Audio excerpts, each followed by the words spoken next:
Right, okay guys, welcome to this week's Friday Waffle again. Thank God it's Friday, you're all saying. I know I am anyway. It's been another rather busy week at work, so it's always good to get to the weekend. I hope you've all had a decent week. I have had quite a busy week. What have I been doing? I was at my guitar lesson on the Wednesday. Yeah, of course it was the Easter weekend, so I was off on Monday.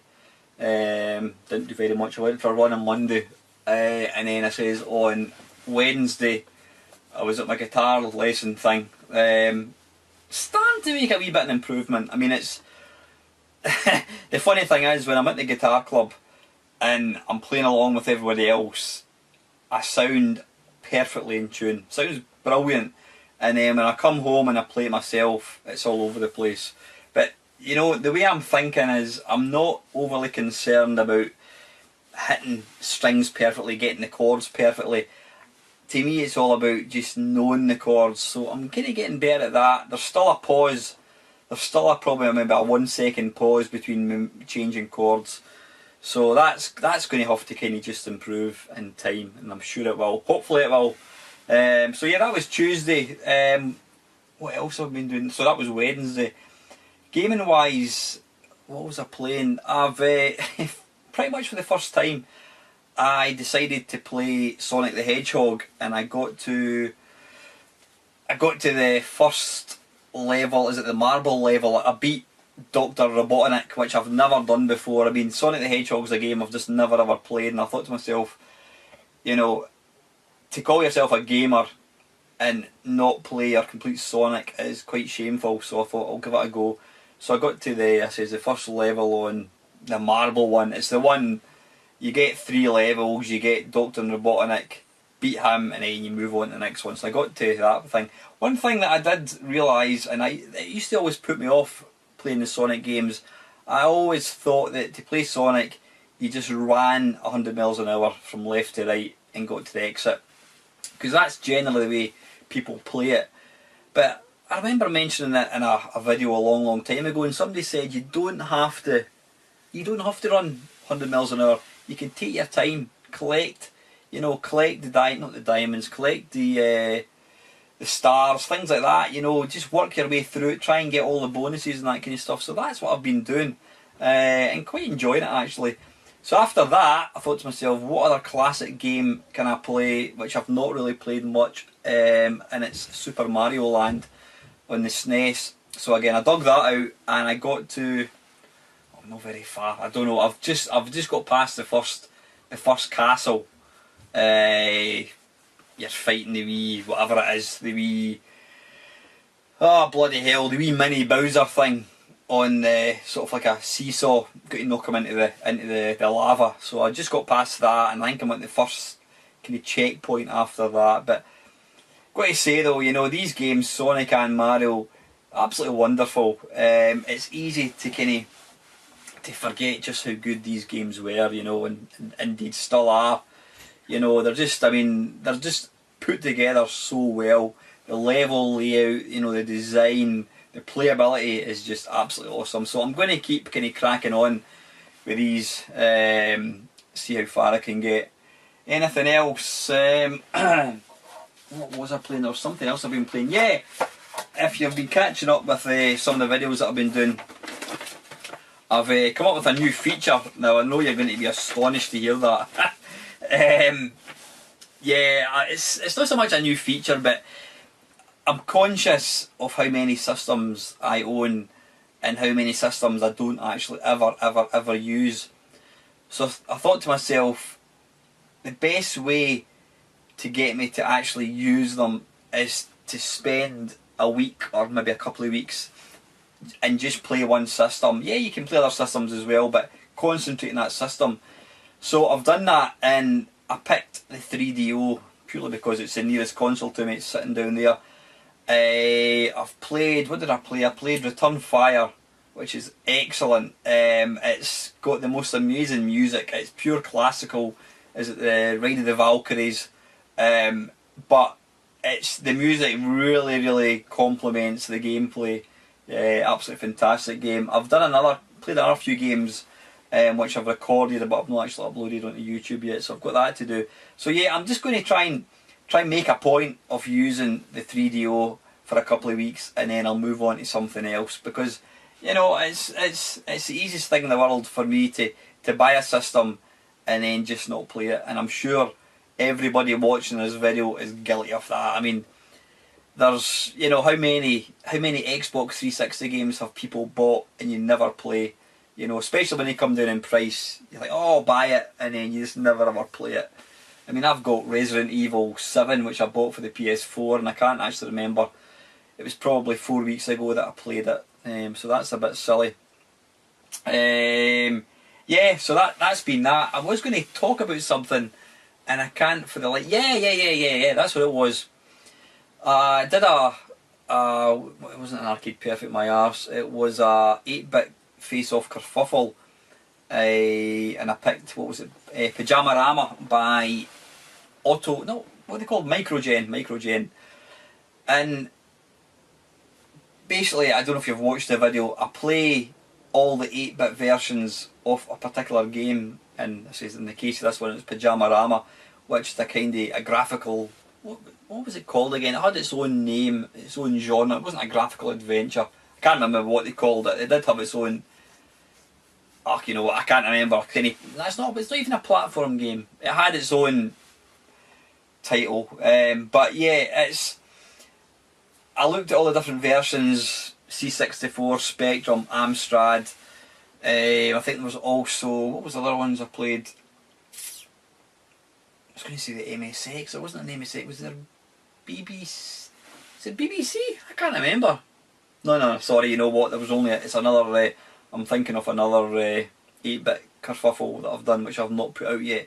No, Pyjamarama. There was Amstrad, Spectrum, and Commodore 64. And a few people commented. I picked the Spectrum as my favourite version. Now, if you knew me back in 1985 when I was, what would I be? I would be 17 years old, Commodore 64. I mean, to let you understand, my best mate Grant, he had a Spectrum, I had a Commodore 64. He would come to my house and we would play the Commodore 64. You know, never an issue. You know, obviously I had the 2 joysticks and that kind of stuff, but we'd play the Commodore 64, or else I would have a shot, he would have a shot, and vice versa. But anytime I went to Grant's house, he would be playing his Spectrum, and he would say to me, "Do you want a shot?" And 9 times out of 10, I would decline and say, "Nah, it's alright," and I would just watch him playing it. And the honest reason for that was, I used to think the Spectrum was shit. That was the bottom line. Compared to my Commodore, I just thought it looked shit. You know, the Commodore had all these different realistic kind of colours.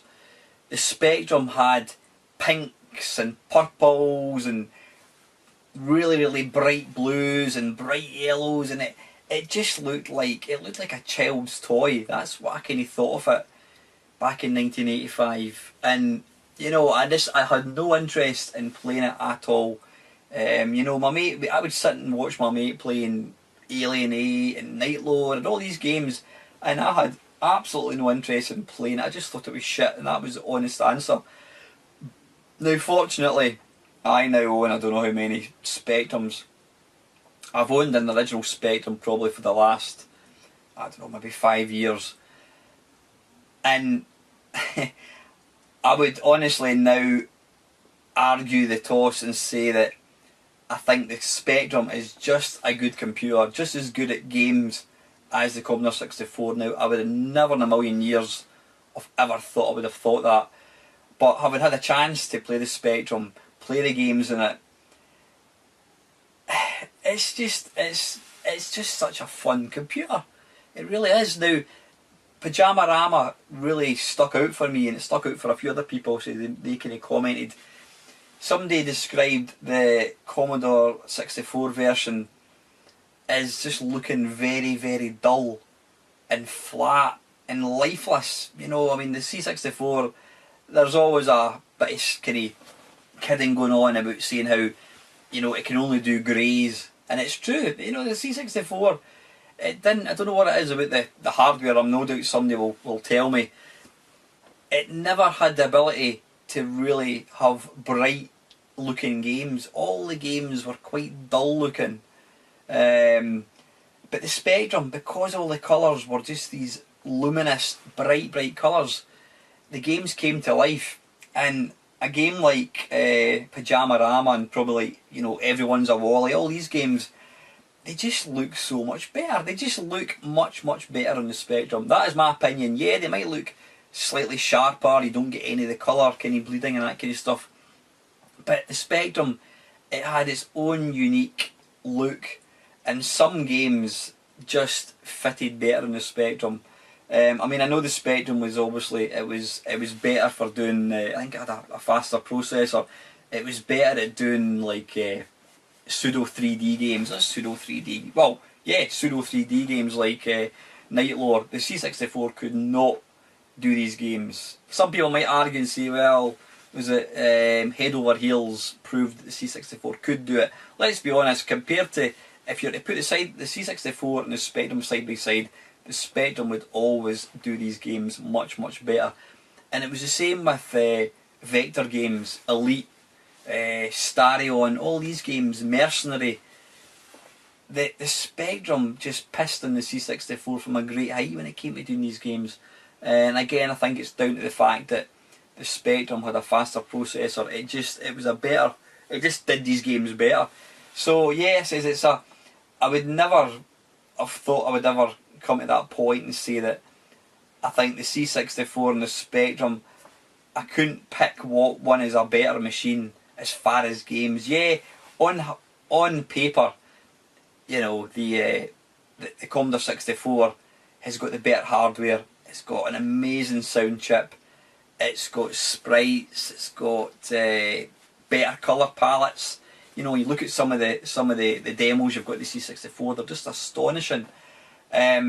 So technically, the Spectrum should not have a hope in hell. But when it came to actually programming games, I don't know. I can completely get why people thought, I wouldn't say the Spectrum was better than the C64. I mean, the C64 will always be my favourite machine because it was the one I owned back in the day. But as far as games went, the Spectrum was just fantastic. It had its own quirky little games that were, you know, very British. You just wouldn't get some of these games, you know. I mean, games like Chucky Egg and Manic Miner, games that were written on the Spectrum generally were much better than any kind of port. Don't get me wrong, the C64 had some amazing games as well. I mean, you know, for arcade shoot-em-ups like Iridium and Drop Zone, I don't think the Spectrum could touch it. And, you know, I mean, every computer has got its own genre or type of game that it can just do really well. I mean, talking about 8-bit systems, the Amstrad, which I did own, I'll not go into it, I mean, I got rid of it, but I've now got the GX4000. It's bizarre. I think that out of all the computers, the Amstrad seems to be, the games are either absolutely pish or they're amazing, the best versions ever. And obviously that comes down to the programming, you know, it really does. But all too often when I'm doing an Arcade Perfect My Arse or, you know, an 8-bit face-off kerfuffle, the Amstrad one, in many occasions, in my opinion, is the worst version. And I think that it's just my opinion. I do think I'm right in saying that. But then there's other games you see in the Amstrad, and it just knocks it out of the park. You know, it's way better than the Spectrum and Commodore 64. And again, I think it just kind of reiterates what I'm saying. Every computer's got its strong and weaknesses, its strengths and weaknesses, I should say. And as far as, you know, some of the original games, I mean, the Spectrum just had some awesome games. I mean, I can't, of course, now that I'm going to try and talk about it, my mind's gone completely blank. But yeah, I say that if I was to talk to my 1985 self and say the Spectrum has got just as many good games as the Commodore 64, I would have probably laughed at 50-year-old Alan. Well, not 50, I'm only 49. Yeah, I would have just laughed at myself, but having had the chance to own both, and I do still own both, I still play them quite a lot. The Spectrum is just up there as far as I'm concerned, you know. Awesome, awesome machine. So anyway, that is the only thing I'm going to talk about. Right, okay, I'll just have a drink of my tea before I batter on. Right, okay. Right, thank you for the questions. I've got a nice little bundle here. Now again, I've not actually read them yet, so as happens now and again, I can't answer them because they're like, oh, I'm not too sure here. Anyway, kicking things off, I've got Country Roadist. Little question for next week. Who did those cool drawings stuck in the wall behind you? Your daughter? Has she done any other cool retro-inspired artwork? Looks cool. Yeah, you're talking about, I don't know if the camera's picking this up. These, you've got Jet Set Willy, you've got Bubble Bobble, Mr. Do, Space Invader, Pikachu. You're probably not able to see that. I've got Phoenix and Pac-Man. Yeah, that was my daughter. What's quite interesting, I mean, my daughter really, really excels at drawing. She's an amazing artist. I mean, we've been to the school and the teachers have said just how good she is. She loves drawing, really, really does. And I mean, she did these, I would say 4 or 5 years ago when she was probably about maybe 10 years old, 9, 10 years old. Yeah, I keep asking her to do me some modern ones. I mean, she loves anime and she's done some astonishing looking anime pictures. I mean, I've shared them on Facebook and I've got a few friends who are really into anime and they're like, wow. In fact, one of my mates, he actually got my daughter to design a tattoo for him, which she did do. That was a few years ago, you know. So yeah, she's a talented drawer. Doesn't take after me, I hate to say, but yeah, that was my daughter that did these, and I have been asking her to do other stuff, but nah, not forthcoming. So anyway, thank you very much for the question. Next up, Mark the Morose. You've mentioned your mods and hardware add-ons, EverDrives and such like. Which systems would you like to see similar devices for that don't have them already? And can you think of any dream add-on that you wish someone would design and sell? Oh, that's an excellent question. The first part, is there a system that I don't have it? I mean, I'm trying to think, computer-wise, I've got my Atari there. For my Atari XE60, what's it called, 130, I've got a cartridge. I've also got a floppy drive emulator for that. The BBC, it's got a CF card underneath with all the games in it. The Spectrum, I've got a SD card with all the games in it. What else have I got? Mega Drives in there. I've got an EverDrive. Sorry, yeah, an EverDrive for the Mega Drive. Excuse me. My SNES, I've got an EverDrive. My Commodore Amiga, I've got a CF card. C64, I've got the Ultimate 2 cartridge. So yeah, computer wise, PC Engine, I've got the EverDrive cartridge. Xbox, I've got a hard disk in it with all the games in it. So yeah, all the kind of computers, I think all the computers have got that. I've got a few kind of obscure computers in the loft. I've got like an Electron, I've got a Sword M5. I don't have anything like that for these, but yeah, in the main the computers are kind of covered. Console wise, I mean, like most people, the Nintendo Wii, I've got a hard disk, so all the games are on that, which is excellent, although I very rarely play it. When you get to stuff like the PlayStation, the Sega Dreamcast, the Saturn, all these, the 3DO, because they're all CDs, you would need, well, I'm saying that, you would need a massive SD card. 32 gig is nothing nowadays, so I suppose the technology is there to hold the data. I do know that the Sega Saturn has recently been cracked, and apparently there is a way to actually get a sort of an SD card type interface connected to it and have all the games in it. So that would be pretty awesome.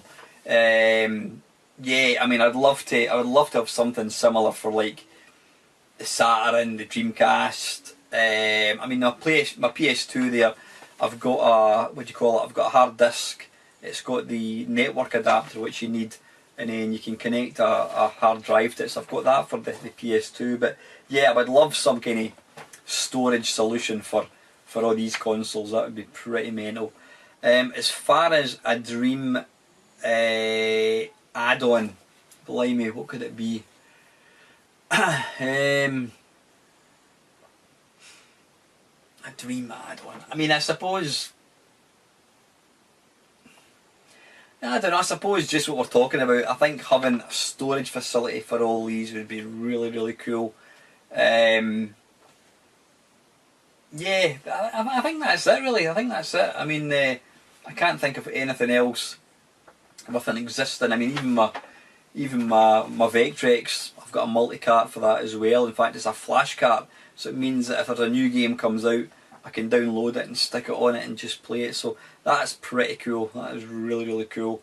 So yeah, that would I think probably just having an SD type interface for all these CD based games would be pretty cool. That'd be really, really good. Number 2, do your family, friends, workmates watch your videos? What comments do you get? Are you famous in the computer club? Deary me, yeah. Do my friends and family watch my videos? My family, absolutely not. They're not remotely interested. I mean, I think they know that I've got a video games channel. I did make it public maybe 6 months ago on YouTube, but I don't think any of my family watch it. My friends, I mean, I've got a few friends who are not into computer games. I don't think they watch it. I've got one mate who is into video games. I think he watches some of my videos, and if he's watching this, he should let on to me that he's seen this, but we'll see. We'll see if he lets on to me. I mean, I've got a lot of friends through this, very hobby, so I'm sure they probably watch it. Fellow YouTubers, I'm sure they probably watch some of my videos. The guys at the computer club go to, I know there's one or two. I think there's Ian and Alan, and I think maybe Richard possibly watch it. As far as workmates that go watch it, no. I mean, it's not something I'm open about. I don't go and blab about, oh, I've got a YouTube channel, because at the end of the day, it's not everybody's cup of tea. Some people will probably think it's quite ridiculous. A guy almost 50 years old having a YouTube channel about video games. So I don't talk about it, but saying that, when I did make a post on Facebook about having a channel, it was just before Christmas time, and my boss, my line manager, and a few of my work colleagues, they actually said, oh, we saw your post on Facebook, and one of the guys, one of my workmates, said that he actually started watching some of my videos, and he was really impressed. He says, oh, it's absolutely brilliant what you do. So yeah, I mean, I'm sure people, I've got a lot of mates who I've known for years through forums and that kind of stuff, and I think quite a lot of them do watch it. They don't comment so much. I don't think there's not many people that I actually know in real life that comment on my videos. There's one or two, but in the main, I think they probably do watch it, but they don't actually comment. But it's not one of these things that I really broadcast, because it's, we're all different. Not everybody's into, video games and that kind of stuff. So yeah, but another excellent question. Number 3, have you ever had this happen? You sit down and play a game you've not played for many years and do pretty well at it. Eventually you lose all your lives and dive in to give it another go, but in every subsequent play you do worse than the first game. I tend to do that in reverse. Like when I'm playing, especially when I'm doing my main cab, and I think that I'm going to have a shot of 1942 or Terra Cresta or Berserk, I'll generally find the first maybe 5 games I'll be absolutely pants at it. I'll last a matter of minutes and then die. And then I always think I've always got one good game in me. One good game per session where I'll do pretty well, and every other game is absolutely pants. Yeah, and generally once I've had my good game, I switch it off because I simply can't be arsed playing it any longer, because I know I'm just not going to do as well the next time. So yeah, I get that, but generally in reverse. So anyway, listen, thank you Mark, I appreciate the questions. Please keep them coming for next week. Right, tea time.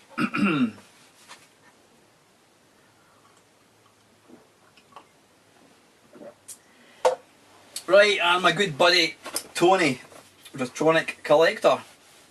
Thank you Tony. Number one, what's your top 5 Amiga 1200 games? I can't think, Tony, I can't really think of any 1200 games specifically. You know, or sorry, I'll reword that. I can't think of any specific A1200 games, but I can certainly name the Commodore Amiga, my favourite games in the Commodore Amiga. The first one, the most obvious one for me, is Sensible Soccer. Love that game to bits. Best football game bar none. And you've got to play, if you want to play the proper one, it has got to be the Amiga one. I did have it on the, I think what was it called? Was it World of Sensible Soccer? I got that on the PC and it looked the part, but the playability just wasn't quite right. I mean, I think it was programmed by the same people, I'm not too sure.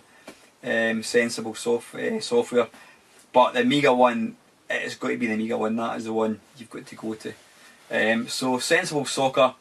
Another game which I love on the Amiga is Hybris, which was, who wrote it again?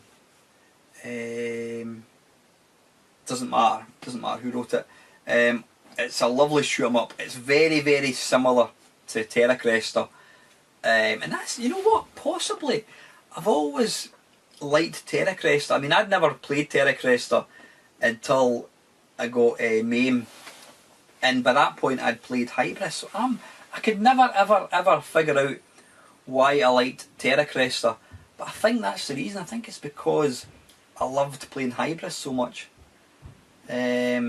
Yeah, I think that's possibly the reason, because it's very, very similar to Hybris, to Terra Cresta. So there's that.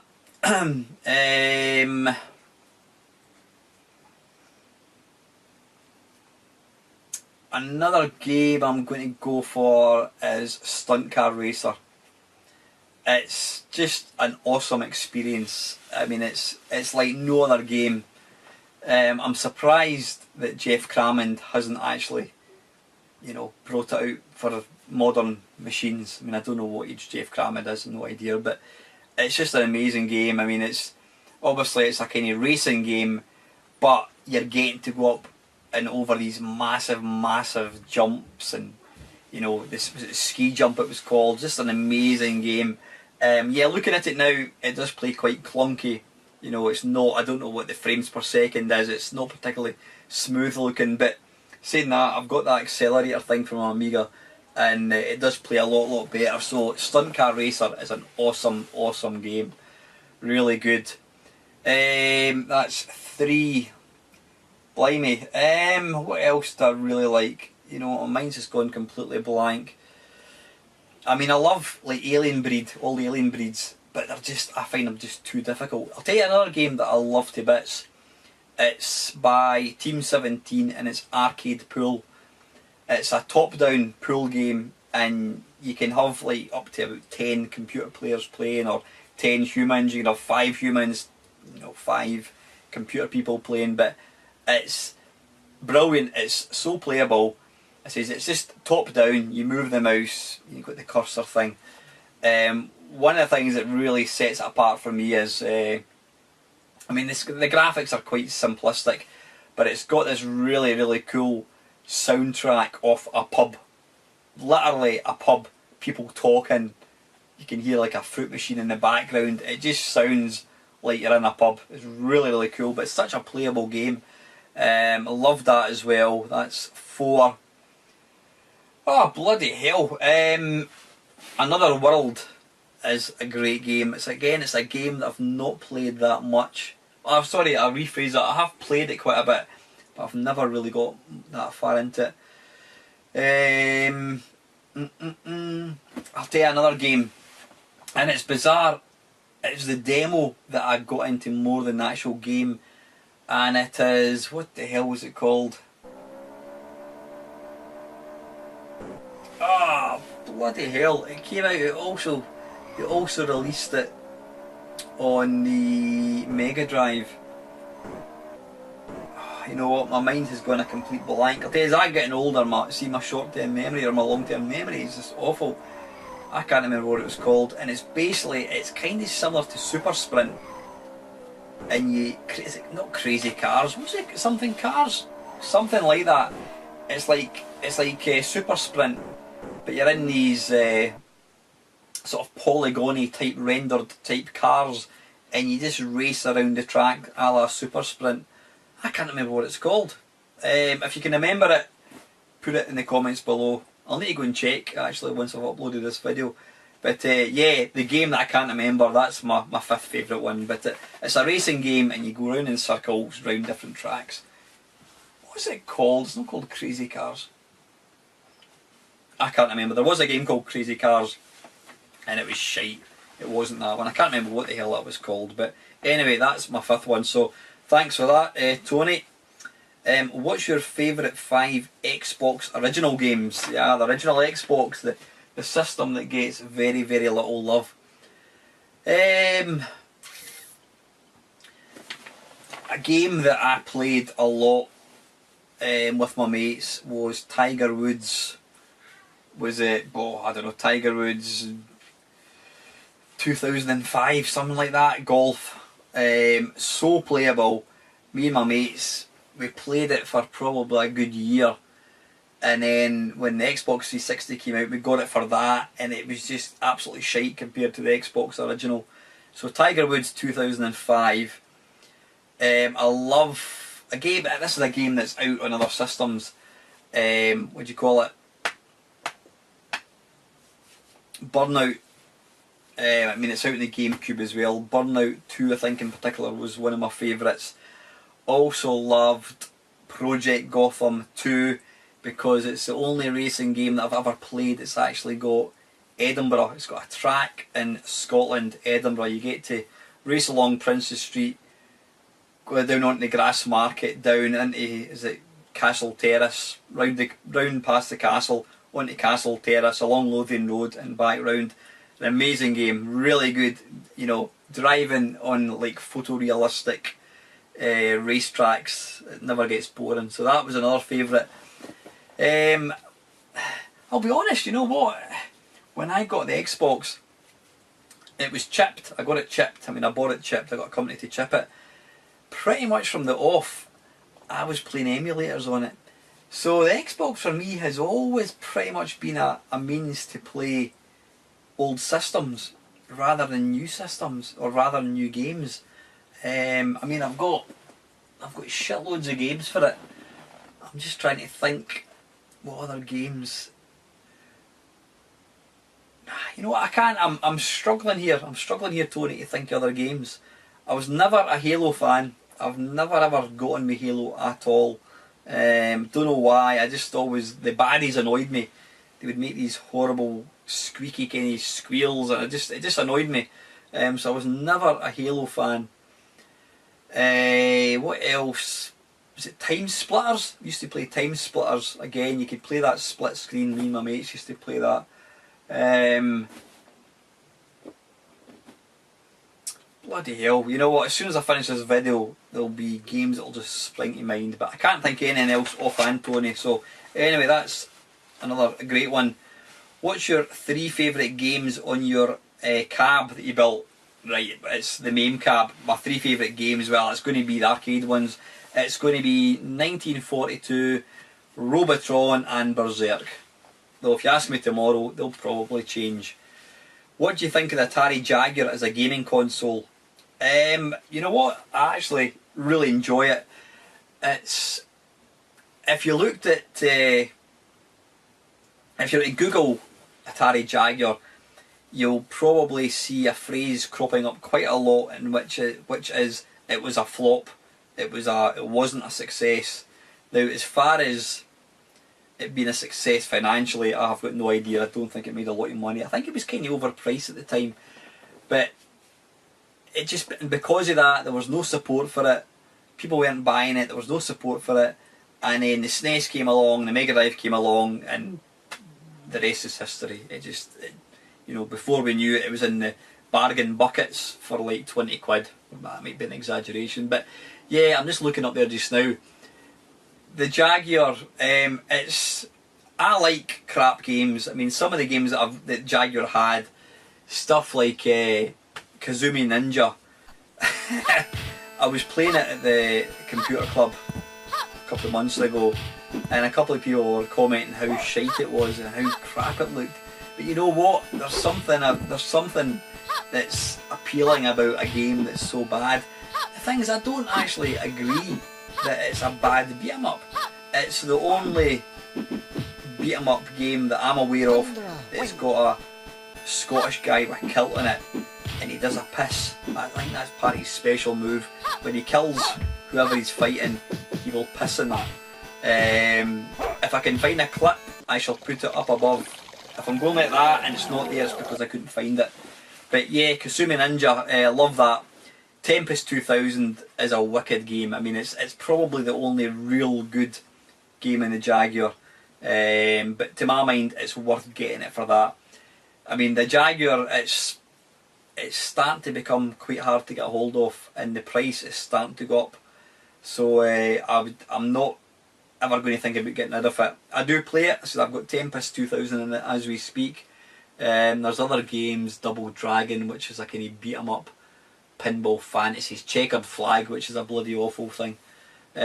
Just talking about flops, Chris Novabug, I was watching, he did, his very first video was all about the GX 4000, which is the Atari, not the Atari, the Amstrad console, and he was saying it was considered a flop, and it got me thinking. I was commenting on Chris's video, and it got me thinking how people talk about machines being a flop, but you know what, it doesn't.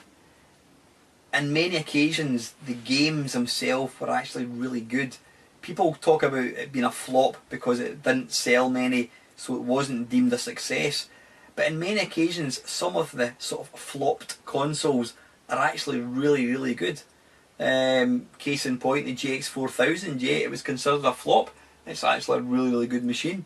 The Vectrex, believe it or not, was considered a flop. I mean, it didn't last very long at all, hence the reason there's only about 23 games that came out for it.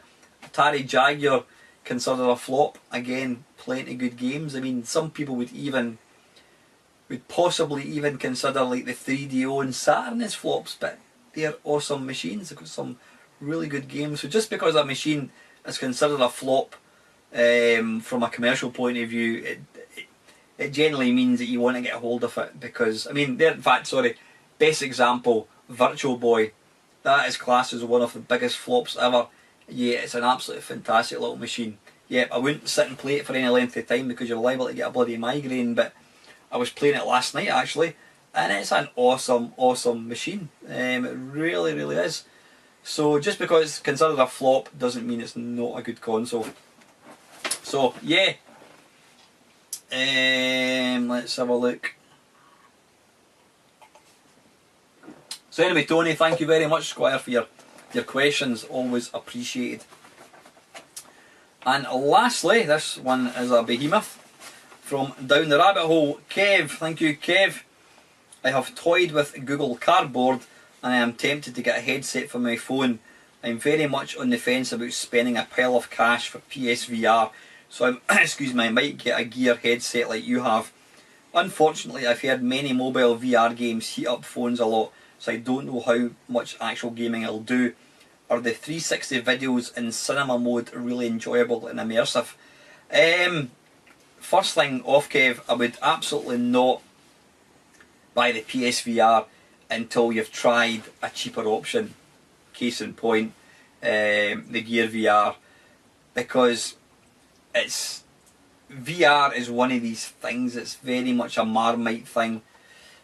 I mean, when I got my Samsung VR, or whatever it's called, the Gear VR, I was all over it. Anybody that was going to listen to me, I was telling them how wonderful this is. I was even phoning up people, some of my mates, and saying, oh my god, you need to come up to the house and try this thing, it's amazing.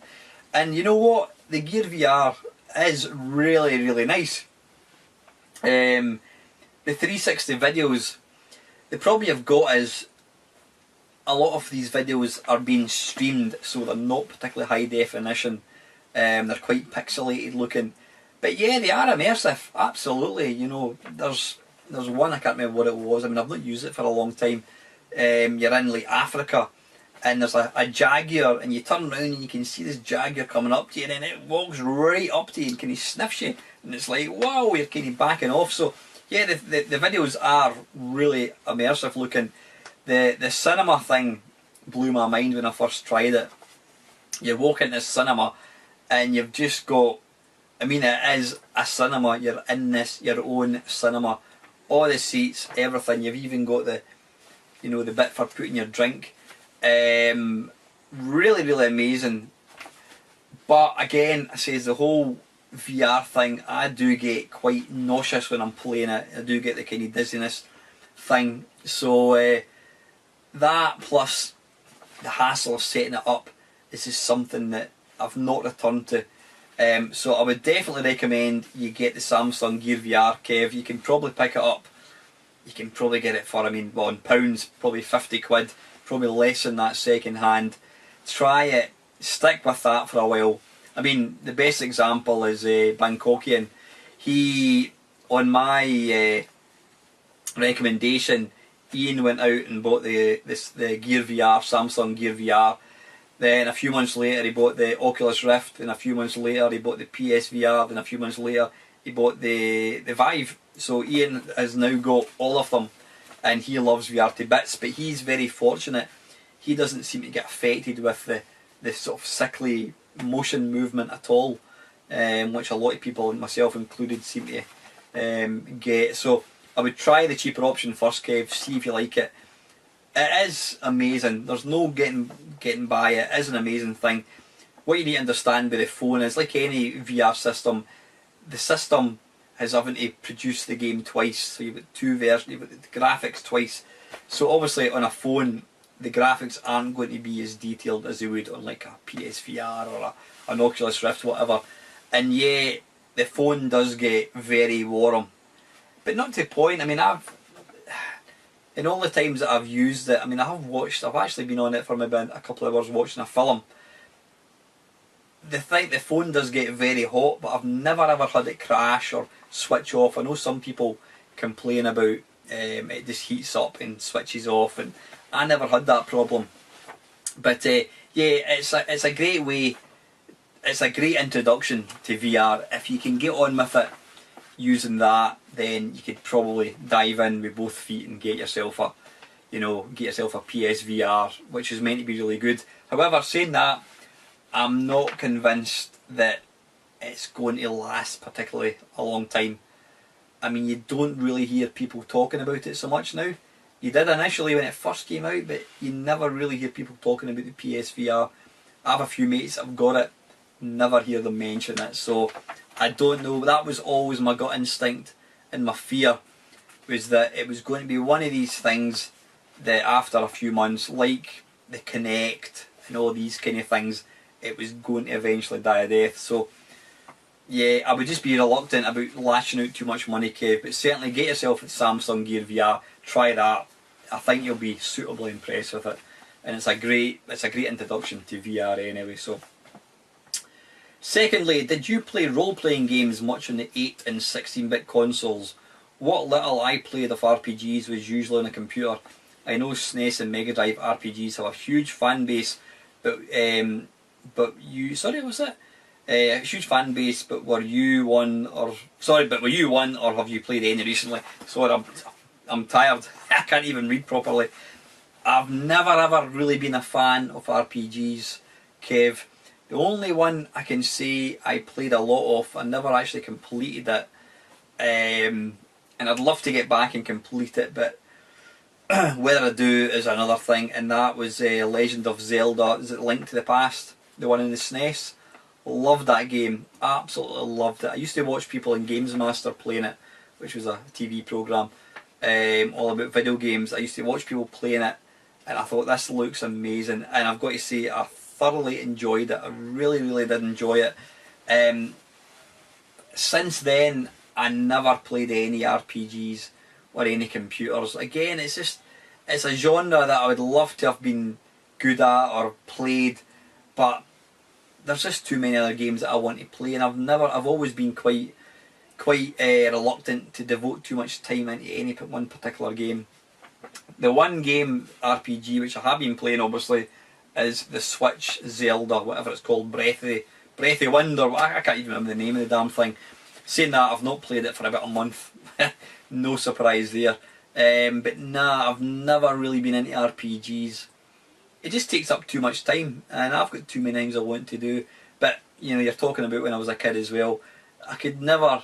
I don't know. I've always just been more drawn to games, arcade games that are pick up a joystick with a quick blast, you know, than games that require a lot of invest in time. So yeah. Third question. Now that the Xbox 360 and the PS3 are behind us, which one of those two consoles did you prefer and why? That is absolutely easy for me, Kev. It's got to be the Xbox 360. I do have a PS3 downstairs. I got the 360 first, and then I eventually got a PS3 second hand off a mate, which died a death quite quickly after buying it, and then I bought another one. The PS3 I've played very, very little. The only time it's ever really used was when my daughter and her friends used to play Little Big Planet. For me, the games were virtually identical. It was on the 360, it was on the PS3. I always preferred the Xbox Live on the 360. I used to find the PS3 one, maybe because it was free, it just didn't work as well.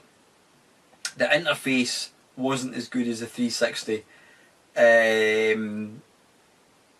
Yeah, and plus as well, the thing that was a system killer for me, and I'm sure a lot of people agree, is the downloads on the PS3. You put a game in that you've maybe not played for 6 months, and it will tell you there's 22 updates, and the Wi-Fi on the PS3 was never the greatest. So that, coupled with everything else I've spoke about, the PS3 has had very, very, very little play from myself. The only game that I played in it and I really enjoyed, and I got it for the PS4, was The Last of Us. An amazing game, really, really amazing game. You know, saying that, I've got the Xbox One and I've got the PS4, and I think the excuse me, the PS4 interface is much nicer than the Xbox One. I simply can't get my head around the PS4 one, not the PS4 one, the Xbox One. It's just all over the place. I've actually seen myself going in and thinking, where's the game that I want to play? How do I start it? Actually genuinely struggling to find where I start a game, and I know I'm not the only person that has that problem.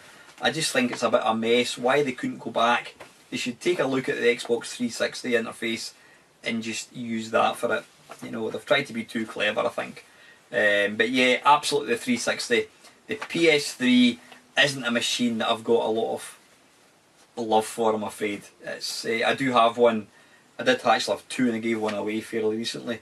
But it's just, I've not got much love for it at all. I always think they're very similar. As far as spec goes, I always think they're virtually identical. But right, I noticed that just cut out just as I was finishing talking, so hopefully it picked up everything there. And the last one, bit from Kev.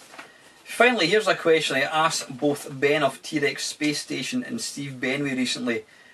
I like the fact that most of us don't follow YouTubers' tips and tricks that recommend things such as putting a 10-second preview at the start of our videos. Ben replied that such things can come across as a bit plastic and fake. Do you think these suggestions have validity? Are the people making these recommendations maybe onto something? I must admit, Kev, the channels that I watch, I don't think there's any channels that I watch where they have a 10-second preview. I mean, compared to what I put out, there are, you know, some of the channels now, some of these big channels that have got tens of millions of viewers, there's very, very little to choose between them and a TV programme now. These guys are obviously doing it full time. It's their income. They've got all the time in the world. They've probably got the best equipment. and so they're uber professional, they really are.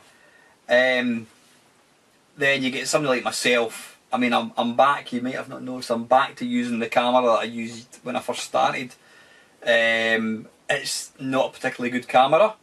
The sound isn't particularly good. I mean, the lighting, I don't know how dark it is in here. I think because I do this as a hobby, and it is just that hobby, I've got a full-time job, I've got a family, I've got lots of other things I like to do in my time rather than spend all day making YouTube videos.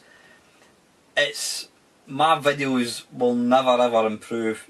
I mean, you know, as far as production values go, I mean, one of the best retro gaming channels with probably some of the poorest production values, and I mean that, I don't mean that in a bad way, is my mate Dave, Lone Boys Post 1975. Dave just has a camera and he sits in his bedroom and he just points at the camera, he points the camera at himself and just talks. And to me, that is absolutely acceptable. It's all about, for me anyway, it's all about the content. Absolutely all about the content.